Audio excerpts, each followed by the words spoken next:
ఎవళ్ళకి ఎవళ్ళు చివళ్ళకి ఎవళ్ళు తెలియని ఈ యాత్రలో. బాబు గారు అయ్యగారు ఊళ్ళో లేరేంటి? మంచి హుషారుగా ఉన్నారు. లేరా, అమ్మగారిని తీసుకుని రాజమండ్రి వెళ్ళారు. రేపు సాయంత్రం దాకా రారు. ఇంకా మనమే కింగ్స్. మిమ్మల్ని చూస్తుంటే నాకు చాలా జాలేస్తున్నదండి. ఎందుకురా? ఏ సీట్ మినిట్లో 5 మినిట్లో కావాల్సిన మీలాంటి మేధావులు ఈ అబ్బుల్ గారి దగ్గర పనిచేయటమా? నాకు చాలా అవమానంగా ఉందండి.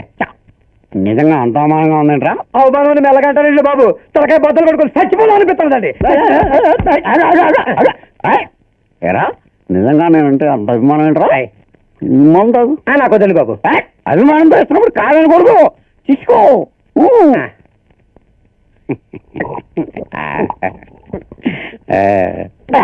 భలే కమ్మగా ఉందండి బాబు. మరి ఉండదండి, ఏంటనుకున్నా? ఇదిగా చేద్దాం కదా, అలాగే ఇంకా రానేస్తానా? తాగరా? ఓ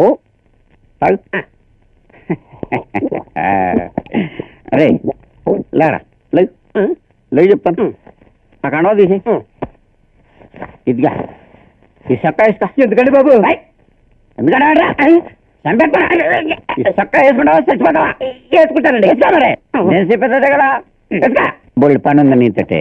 ఇది కూడా వేసుకోరా. ఎరా, ఇన్ని తెలివితేటలుండి గోండా లాంటి అబ్బుల దగ్గర పనిచేస్తావా? నేను గణపతి ఇక్కడ బాబు, మీరు గణపతి, నేను సత్యాన్ని. మా తెల్లనుకున్నాయట.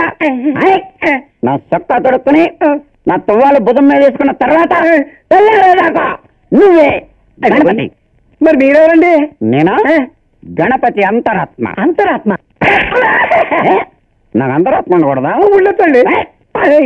అపర చాణక్యుడు లాంటి మేధా సంపత్తి కలిగిన నువ్వు నీచుడైన అబ్బుల దగ్గర పనిచేయండి బాబు. మీరే కదా పనులు పెట్టింది.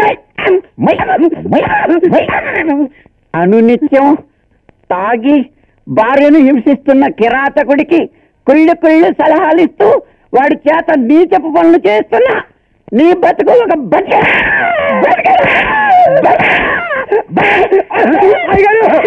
రక్షించండి. ఇవాళ నా దేవుడు కూడా కాపాడలేడురా. బద్మాష్, ఎక్కడరా?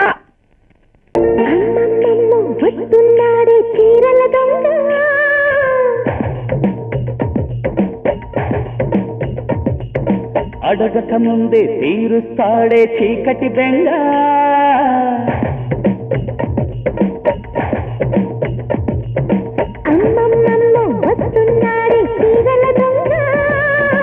అడగక ముందే తీరుస్తాడే చీకటి బెంగ.